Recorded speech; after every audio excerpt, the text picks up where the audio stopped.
The Lord be with you. And also with you. A reading from the Holy Gospel according to Matthew. Glory to you, O Lord.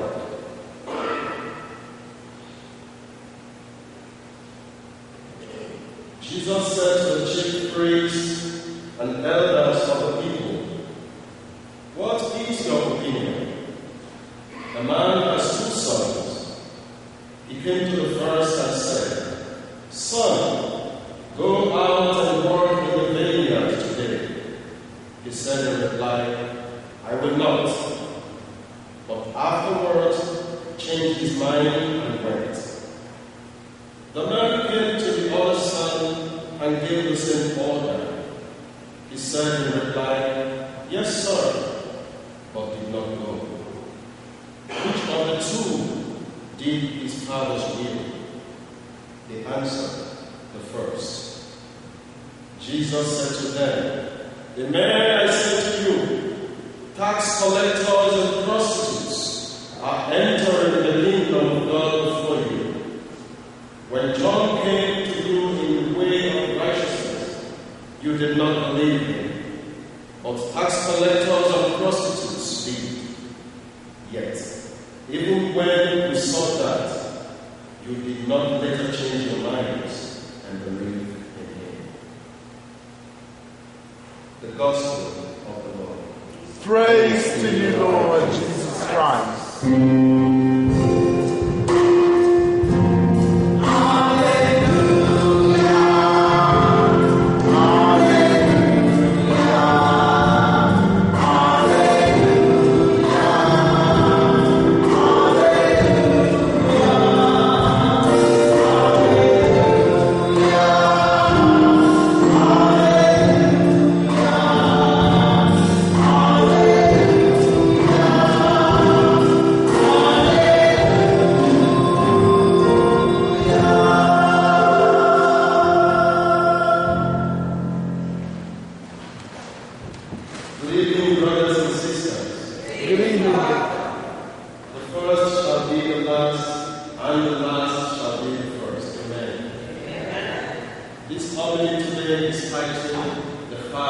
God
God will forgive all sins.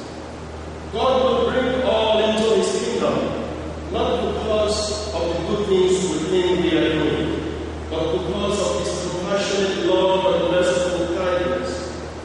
All he asks us to do is to recognize our fault and desist from them. That is what it means to do the will of God. This is very clear in our gospel today. One of the two sons realizes that he had earlier said no to God's will, and then decided to change his heart and actually changes his heart and live the Father's way, so that even though he had earlier said no, he was favored by God because he later said yes.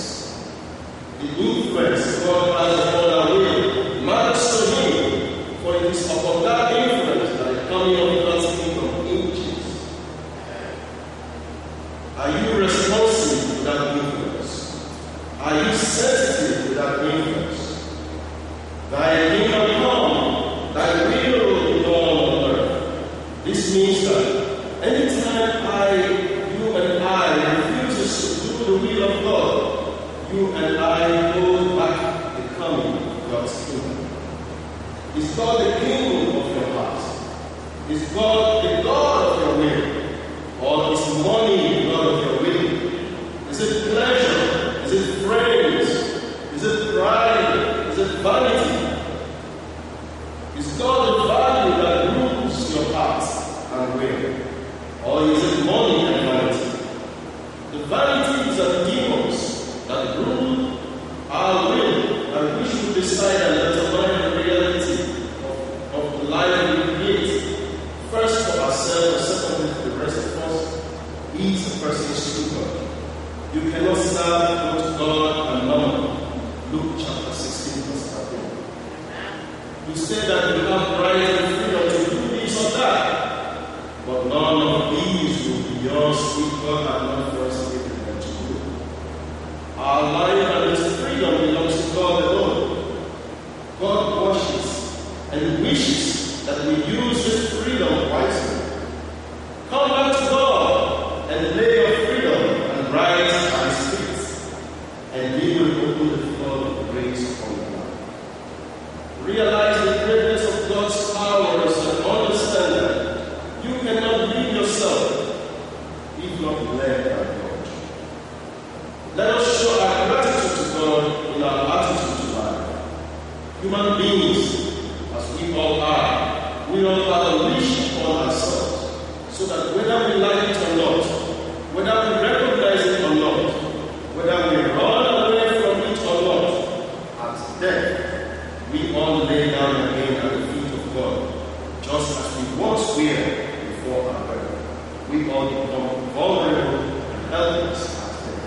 So therefore, if we realize this, we can as well give all that we have to God right now in our life. We all belong to God. We and all we possess. We shall all return to God. We and all we possess. Thus the wise lose their life and property to God now that they are alive by doing God's will. We cannot pay God for his grace. To belong to God is to realize that he owns us, but to know that God owns us requires that we give up our will and power to him by doing his wills and deeds. That is why that child who recognized this wisdom in our gospel today did the Father's will and pleased the Father after he had repented. But the sinner in our gospel today is the child who knew this wisdom but did not make the move to do the will of the Father. This teaches us that knowing the will of the Father is not enough to enter the kingdom of God, but actually doing the will of the Father. Thomas Merton, an Anglo-American missionary from Kentucky, said in his prayer that though he may not know the road he trod at the moment, however desires to please God, and knows that the desire to please God actually wants to please God. That desire is what we are called to possess today. so that even though we fail in pleasing God, God will grant us pardon by recognizing that desire. That desire to please God alone is faith, and faith connotes action. For faith without action is dead. James 17.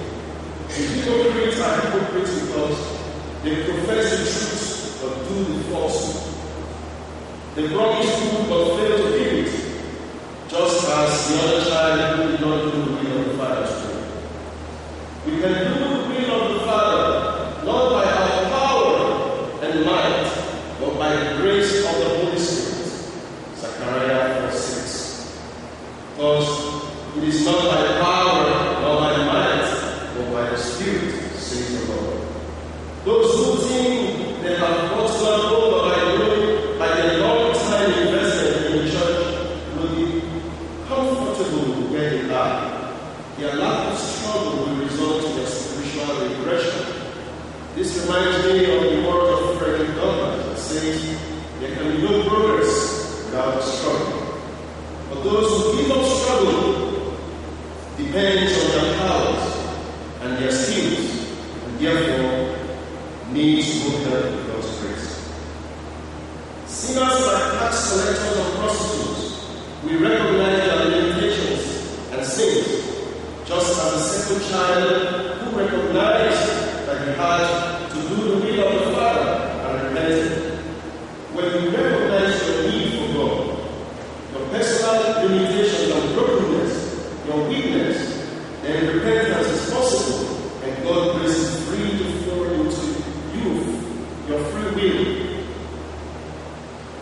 and make you whole again. And when the cry comes in, it blocks out the possibility of repentance, because you will never recognize that you are weak or ill, and will never slow into healing. Because this is the way the first shall be the last, and the last shall be the first. Let us empty ourselves of pride and power like Jesus did in our second reading today. Church leaders ought to realize that they are called to serve and not to rule and lord it over their subjects. When we do this, God's will place us in a place of honor.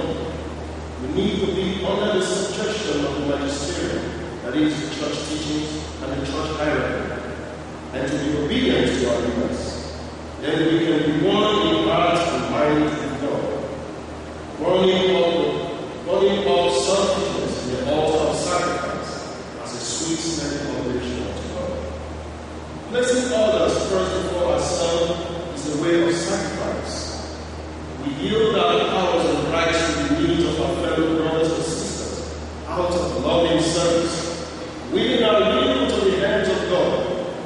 We are never to flaunt our powers in vainglory of the ordained people of the Lord.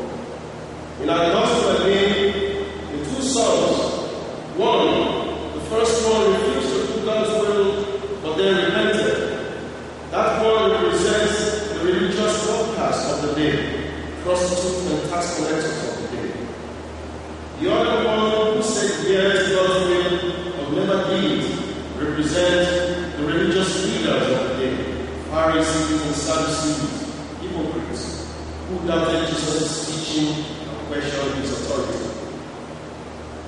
Sinners who followed Jesus made heaven, but comfortable religious leaders remain where they were, unchanged. The question for you and I this evening is, where do you stand in the equation? Are you saying yeah and yes and doing nothing? Are you a member of the party of no? Or do you have a space for change in your heart? Do you recognize in humility that you are not perfect and need to change something in your life? Do you recognize that you have not been totally true to your profession by the works of your hands? Are you comfortable where you are, or do you think that you need to turn onto a new leaf? In the words of Thomas Merton, I invite you to pray this prayer with me. My Lord God, I have no idea where I am going. I do not see the road ahead of me. I cannot know for certain where it will end, nor do I really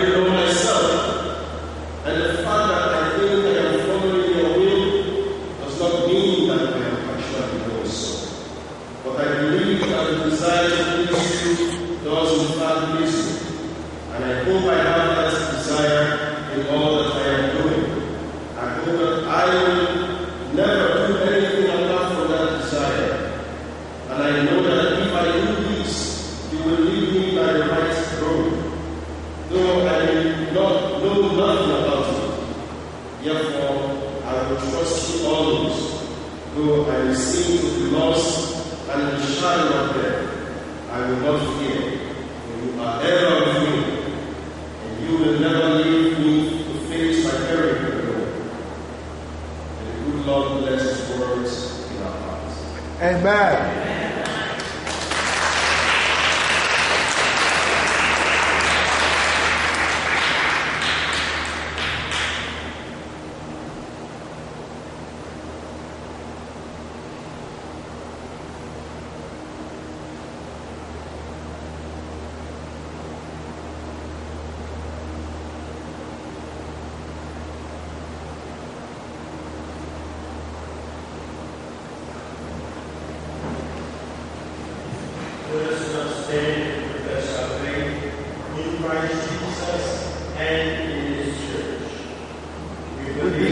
One God, the Father, the Almighty, maker of heaven and earth, of all that is seen and unseen.